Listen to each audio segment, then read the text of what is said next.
कृष्णा कृष्णा हरे हरे हरे राम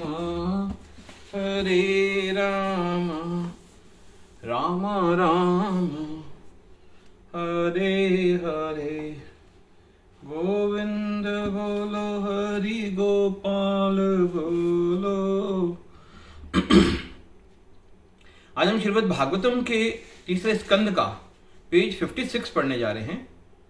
तत्पश्चात देवगण भगवान की प्रशंसा करने लगे कि उन्होंने वराह अवतार लेकर संपूर्ण जगत को इस असुर के क्लेशदायक भय से मुक्त किया।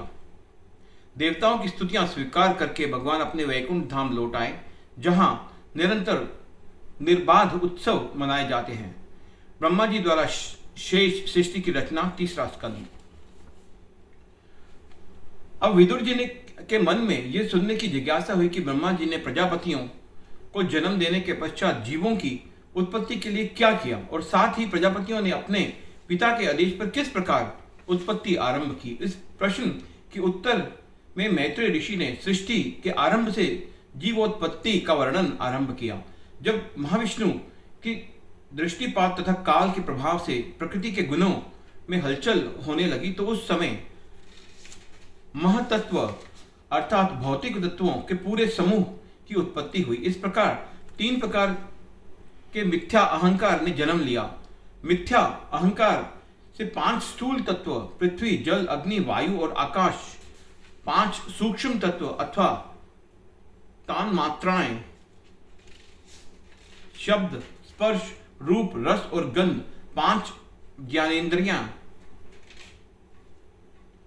आंखें, कान, नाक, जीवा और त्वचा, और 5 कामेंद्रियां उत्पन्न हुई, वाणी, हाथ, पैर, गुदा और शिशन। भगवान की इन शक्तियों के संगठन से एक चमत्कार अंडे की सृष्टि हुई। वह 1000 वर्षों तक कारण सागर के जल के भीतर अचेतन अवस्था में पड़ा रहा। तत्पश्चात भगवान ने गर्भोदकाशायी विष्णु के रूप में अपने विस्तार किया और ब्रह्मांड के भीतर प्रवेश किया।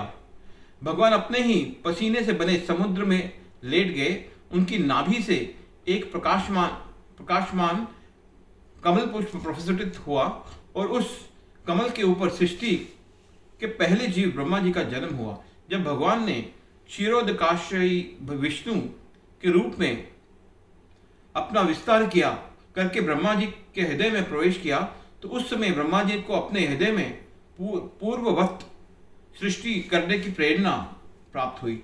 सबसे पहले ब्रह्मा जी ने अपने छाया के अज्ञान के 5 आवरण उत्पन्न किए, तामिश्र व क्रोध और द्वेष, जिसके कारण व्यक्ति अपने वास्तविक स्वरूप को भूल जाता है कि वह भगवान का सेवक है। अंधतामिश्र, यह विचार की मृत्यु के साथ सब कुछ समाप्त हो जाता है।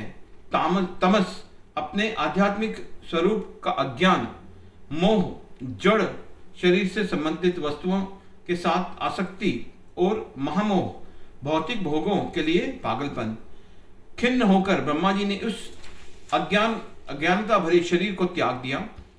उसने तुरंत रात को रूप धारण कर लिया, जो भूख और प्यास का स्रोत है। यह देखकर यक्ष और राक्षसगण उस पर अपना अधिकार जमाने के लिए दौड़े वहां आ पहुंचे। भूख प्यास से उद्विग्न वे यक्ष और राक्षस चारों दिशाओं में ब्रह्मा जी की ओर दौड़े और चिल्लाने लगे, इसे मत छोड़ो, खा जाओ इसे। चिंतित होकर ब्रह्मा जी उनसे याचना करने लगे, अरे तुम लोग मेरी पहली संतान हो, मुझे खाने की बजाय तुम्हें मेरी रक्षा करनी चाहिए। जिन्होंने कहा कि ब्रह्मा जी को खा लेना चाहिए वह यक्ष कहलाए, और जिन्होंने कहा कि ब्रह्मा जी की रक्षा नहीं होनी चाहिए वह राक्षस कहलाए। हरे कृष्णा हरे कृष्णा।